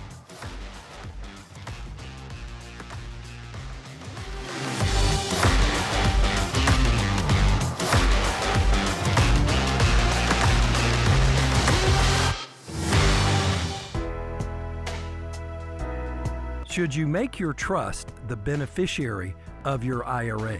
So many say you shouldn't, but we say you should. This is Kevin Tharp, elder law and estate planning attorney, and if you want your IRA to be protected for your surviving spouse, children, or family, then you should leave it to them at your death through a trust. For more information, go to my website, kevintharp.com. This month, Pure Talk is supporting Canines for Warriors, a terrific organization that trains rescue dogs and then pairs them up with combat vets struggling with PTSD. This is why I switched to Pure Talk. Sure, I like the unlimited talk, text, and plenty of 5G data for just $25 a month, and you will too. But you will love being in business with a company that shares your values. Dial pound 250, say Mike Rowe, and switch to an American wireless company that actually stands for something. Pure Talk. You're still glowing, flirting, grooving. You still got it. But your immune system weakens as you age, making it harder to fight flu, pneumococcal pneumonia, RSV, and COVID-19. Vaccines are a key part of any health routine and help strengthen your immune response. Ask your doctor or pharmacist which vaccines you need. Schedule in minutes at vaxassist.com. Sponsored by Pfizer. Tune in to 2 hours of local football fun with the Pick'em Show, coach interviews, game previews, and general mayhem. So join Bo, Caleb, Jeff, and Walker Thursday nights at 6 on AM 550 and FM 102.9, or video stream them on YouTube at Access WDUN Sports. WDUN Gainesville, WDUN FM Clarksville, Gainesville. Always here, always local. It's 10:30. Fox News, I'm CJ Papa. Hamas broke the ceasefire deal over the weekend, killing 2 soldiers, that from the Israeli military, but it has not derailed the peace process. Israeli officials say they are resuming the American-led ceasefire, and Hamas leadership said they're committed to the agreement. For now, things appear to be back on track. President Trump's Middle East envoy, Steve Witkoff, and his son-in-law, Jared Kushner, arrived in Israel today to meet with their Israeli counterparts and keep the ceasefire moving forward. That's Fox's Trey Inks in Tel Aviv. The vice president expected to join them in Israel. Our allies don't have the security infrastructure in place yet to confirm that Hamas is disarmed. Vice President J.D. Vance last night. Hamas's arm wing said it will hand over another body of an Israeli hostage later today. And plus, a head of state visits the White House this morning. Australian Prime Minister Anthony Albanese will meet with President Trump. America's listening to Fox News.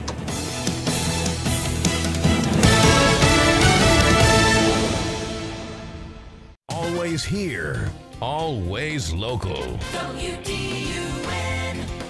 From the Access WDUN Hardy Chevrolet Newsroom, I'm Steve Winslow. Hall County Sheriff's Office posts on its Facebook page they are asking for the public's help to locate 15-year-old Joshua Allen Bryant of Gainesville. WDUN's Logan Landers with details. Joshua is between 5 feet 10 and 5 feet 11 inches tall and weighs approximately 190 pounds with black hair and brown eyes. The runaway juvenile was reportedly last seen at his residence in the 1000 block of Black Drive at approximately 8 p.m. on Saturday, October 18th. Contact information with the Sheriff's Office can be found at Access WDUN. The Associated General Contractors of Georgia is building with its excitement in anticipation of the 9th Annual Skills Challenge for Northeast Georgia. This will be at Chicopee Woods Agricultural Center in Gainesville this Wednesday, with more than 200 high school students from 22 Northeast Georgia counties showcasing talents in hands-on construction contests. Details found at Access WDUN. And Hyundai is making a groundbreaking $5 million donation to Savannah State University, marking the largest corporate investment in the university's history. Company officials say the money will fund the creation of the Hyundai College of Education, and this partnership aims to advance education, workforce development, and community impact in Georgia's coastal region. More news at Access WDUN. Now, here's your Access WDUN forecast from meteorologist Holly Strano. Good Monday morning, North Georgia. Mostly sunny skies continue. It is beautiful and highs this afternoon in the upper 60s to near 70. Mostly clear skies continue into your evening with overnight lows in the 40s. From the Access WDUN Weather Center, I'm meteorologist Holly Strano. In Brazelton, 56 degrees, Clarksville, 54, and in Gainesville, 55. From North Georgia's News Talk, AM 550 and FM 102.9 WDUN. Some car dealers want to sell you a car. At Hardy Chevrolet, we'd rather help you find the vehicle that's right for you. This is Mike Cormier. We call it the Hardy Chevrolet difference. Since you're the one who will be in the driver's seat of that new Chevy, we think you should be in the driver's seat when it comes to making the selection. It's like Charles Hardy always said. We love you and we need you. Together, let's drive.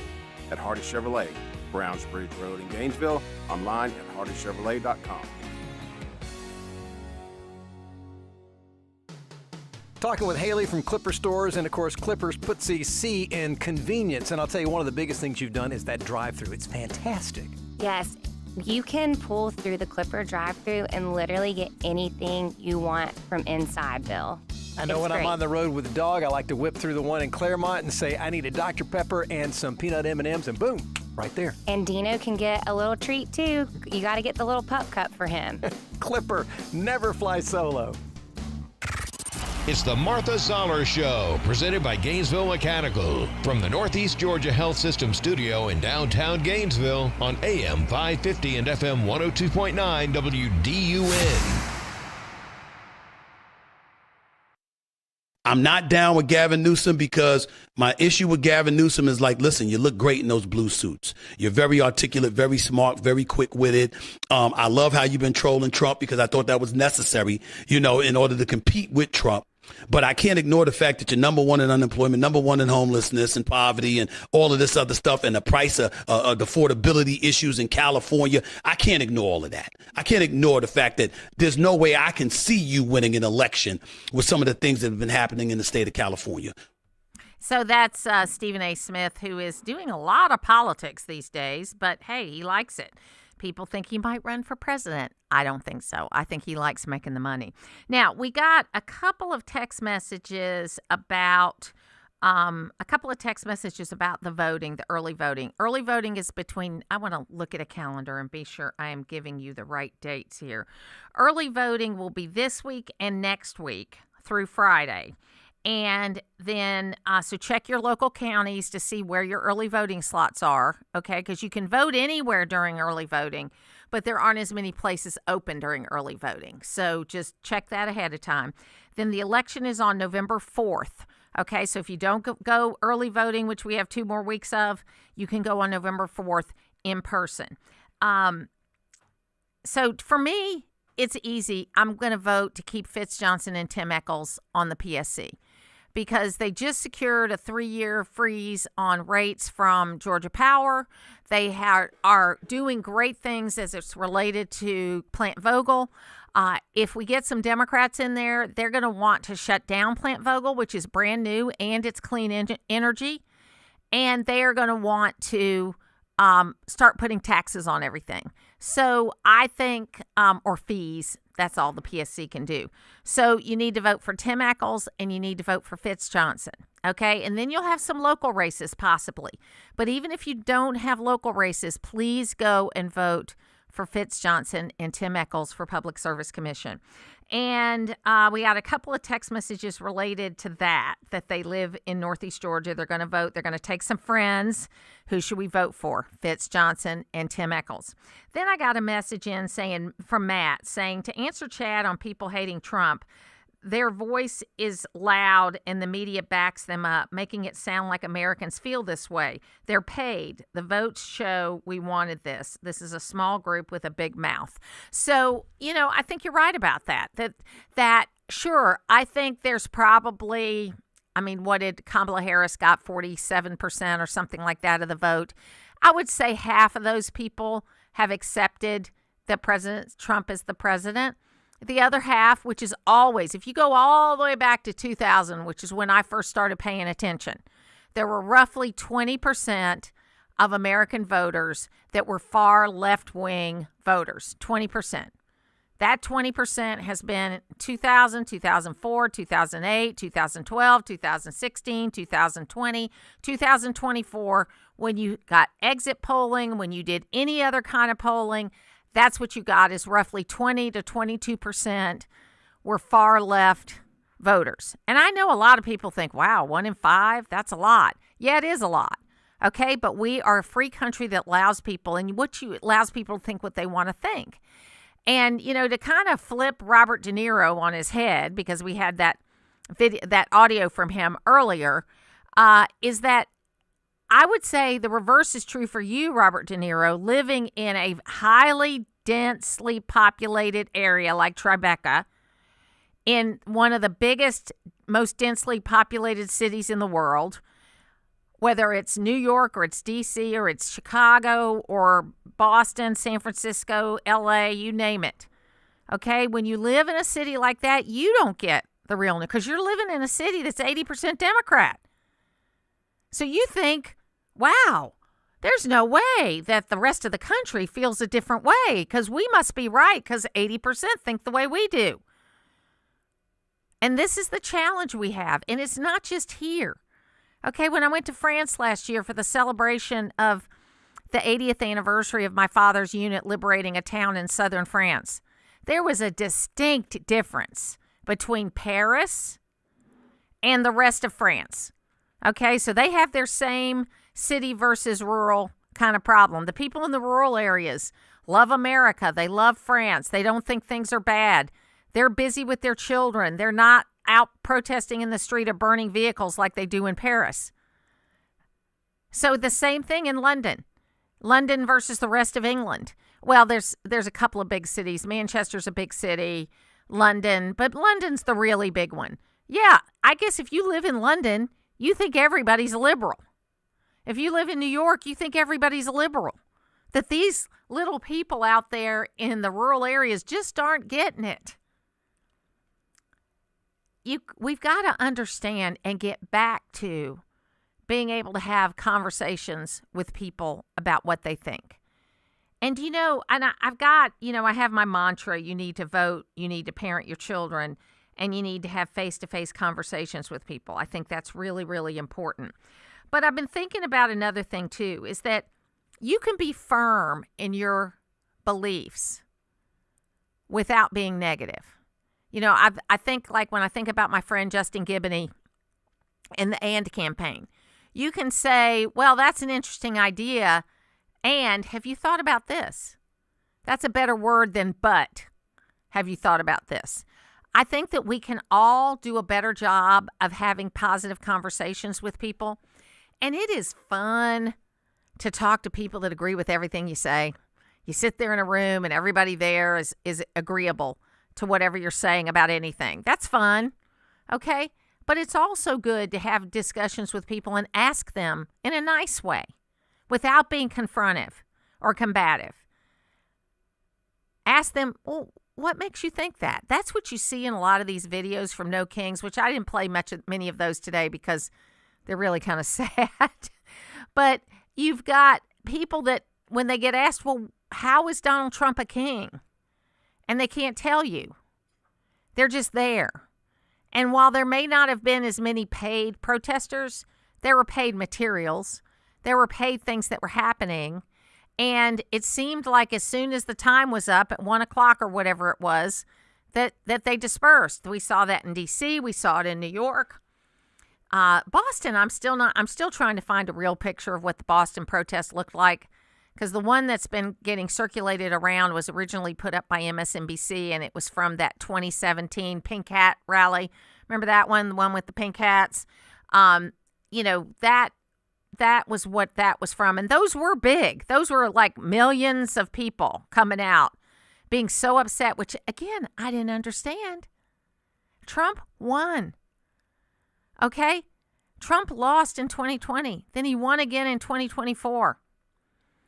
There's a new book out that Brett Baer has on Teddy Roosevelt. And Teddy Roosevelt, very interestingly enough, is kind of similar to Donald Trump. And Roosevelt was put into the vice presidency with William McKinley because he was causing too much trouble as governor of New York. And so they thought this was a way to get him out of there. What they didn't know is McKinley was going to get assassinated, and then he was going to become the youngest president that the country's ever had. And he was an interesting guy because he was progressive, but also conservative. And, of course, we had no government agencies, okay, at that time. At the time Roosevelt was president, I think there was a Department of War, there was a State Department, there was a Treasury Department. But that's it, I think. I think everything else came over time, start really kind of with FDR, with his cousin, FDR. So it's interesting because there wasn't as much bureaucracy in government, so it was easier to shift gears. And, of course, Teddy Roosevelt gave us the national parks. He gave us a lot of other things that have stood up the test of time. And interestingly enough, he is Scott Bessent's favorite president, which I think is interesting. Bessent has a picture of Abraham Lincoln over his desk, but his favorite president is Teddy Roosevelt. So I think that's very interesting. But look, here's what I just want to kind of close this segment out with. You can be firm without being negative. We need to change the minds of some of these people. And you know what? I haven't been around for most of the No Kings because I have a life. And I also watch college football in the fall. That's kind of what I do. I either go to a game or I watch a game. And I do it pretty much all day because I like it. So next time they have these, I'd love to go just kind of talk to them, do some little interviews, kind of see why they're out there. Because President Trump is doing what he promised to do.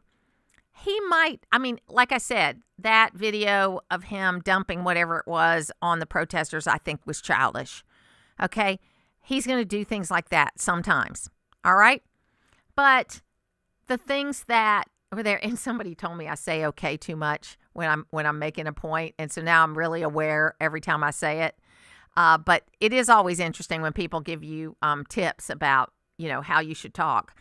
But I do take them to heart, because another friend of mine years ago said I was saying if I were queen of the world, I said it too much. And I do tend to repeat certain points that I make because I never know when people are getting in and out of the car. So what I will say is this. President Trump is doing what he was voted to do. He also is pushing the limits of presidential power. And he's seeing how far he can go. And there's nothing wrong with that. That's not being a king. And if he were a king, they wouldn't have been able to protest all over the country on Saturday. And if he were a king, the government would be open. So think about it. We'll be back.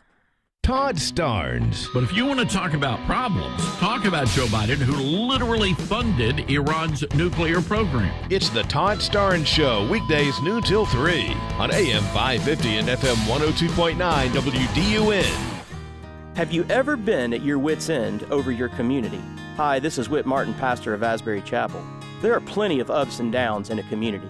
But as God's people, we have a command in Jeremiah 29:7 that tells us to seek the peace and prosperity of the city, to pray to God for it, because if the city prospers, then the people will prosper.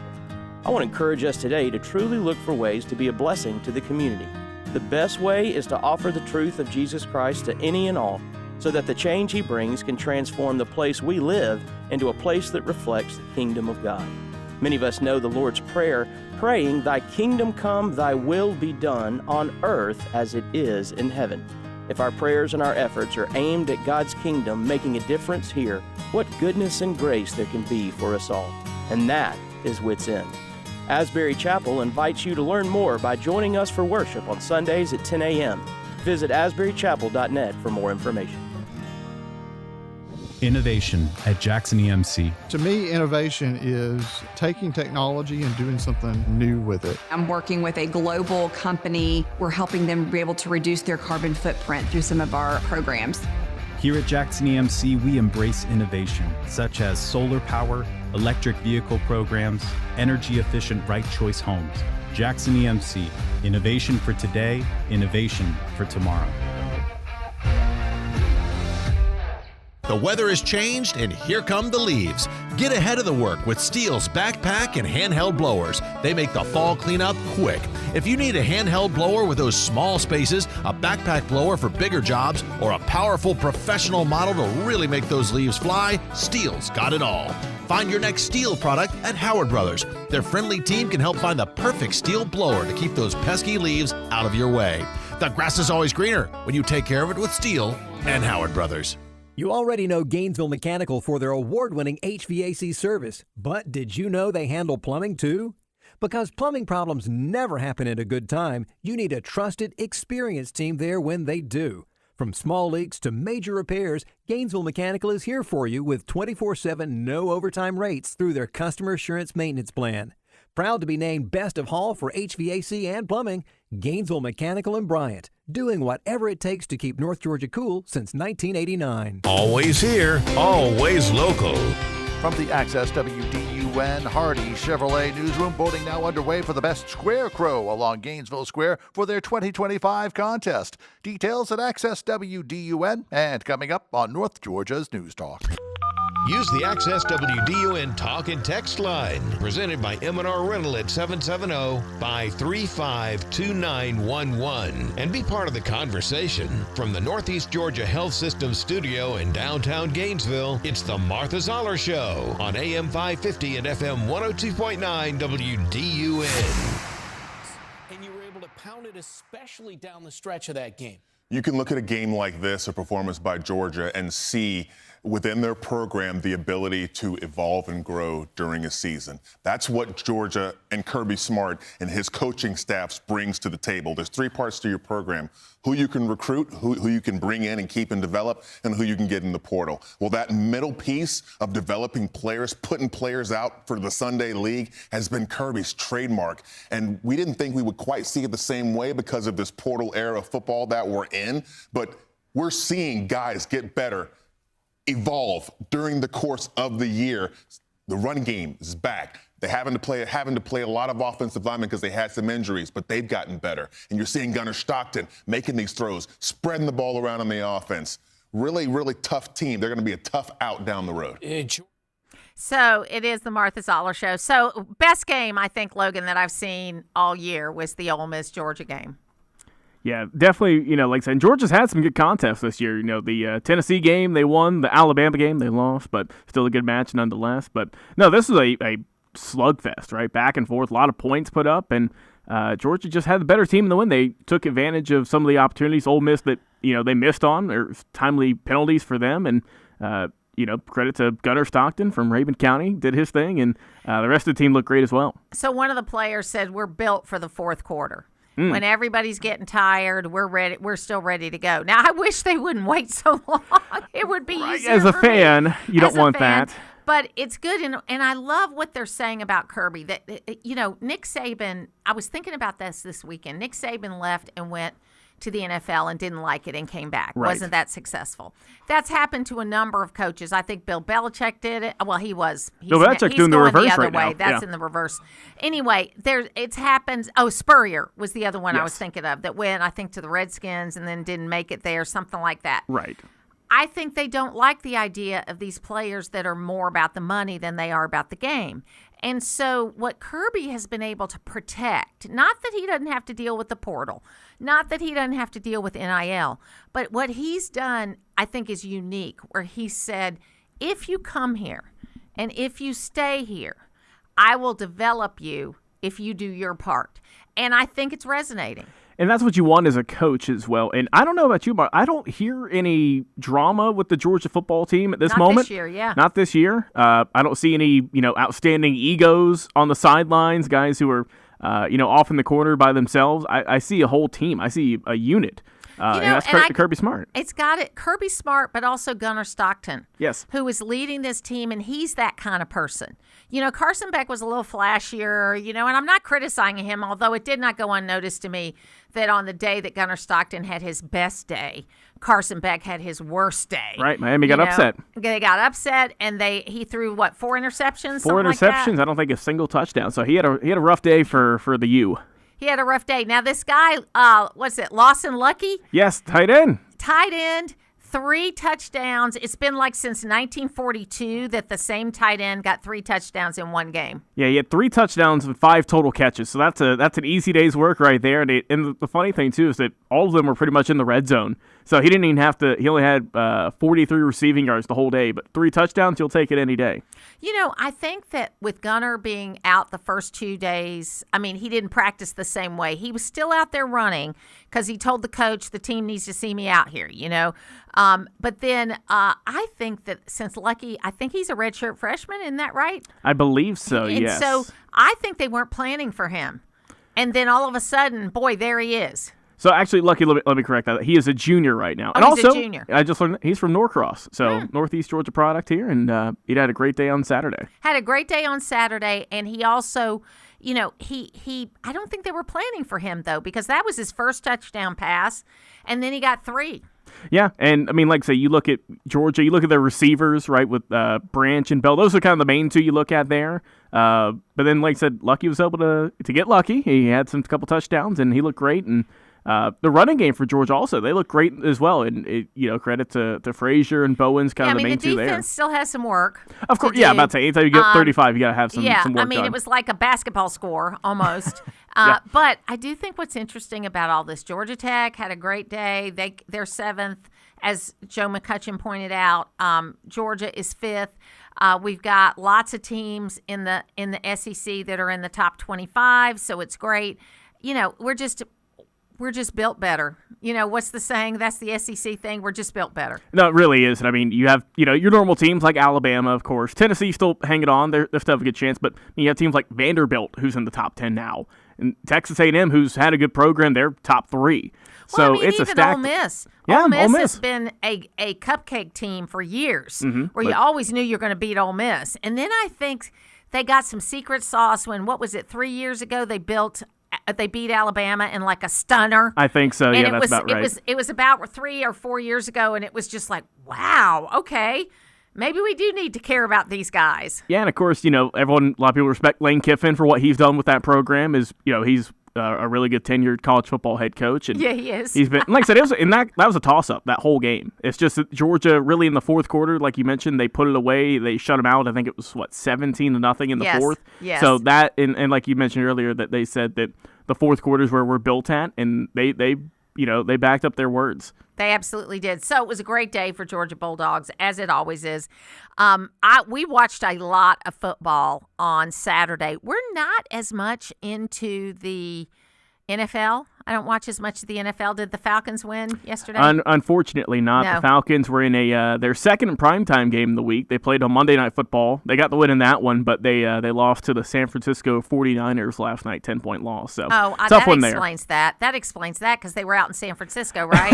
Yes, so they played a tough. Monday game, and then they were 3 hours behind in a night game. So yeah, I get that. Quick turnaround, and it was going to be tough turnaround. anyways because it's a good team in San Francisco, but unfortunately the Falcons just couldn't pull it off. I saw Matt Ryan though doing NFL commentating. Yes. And he looks really good. I mean, he's much thinner. I mean, he was always a tall, thin kind of quarterback, but he's not as bulky as he was when he was playing. Right. And he looks good. He's got this crew cut haircut, and who knew he was a redhead? I never really knew he was a redhead, but he is. Well, you mostly see him with the helmet on. You That's don't right. see him without it. But no, Matt still looks in great shape. Looks like he'd go out there and play for the Falcons again if he wanted to. Like I said, he dropped some muscle, of course, but he has no point to keep that on. It's so sad, though, because he never really got what he should have. I mean, the kind of quarterback he was.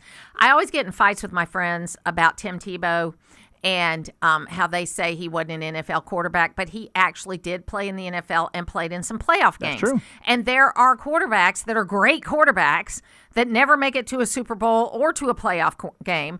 So, you can't really say he's not an NFL quarterback. Right. Because he may not have lasted a long time, but he did play in a playoff game, and he did, he's better than some of the other people are. Yeah. So we'll see what happens with all of that. But you know how I love to have a little bit of sports, especially on the Monday after a great Georgia Bulldogs weekend. We're trying to figure out a game we can get to the rest of the season, and but it's just hard to take us away from my fantastic snacks, our own drinks, and a big TV both inside and outside. We're kind of spoiled. I got to admit, we're kind of spoiled. That's a first world problem, right? But we'll talk more tomorrow. I think no kings will be forgotten by tomorrow, especially if they vote to open the government. Let's see if they do. It's the Martha Zoller Show. We're always here.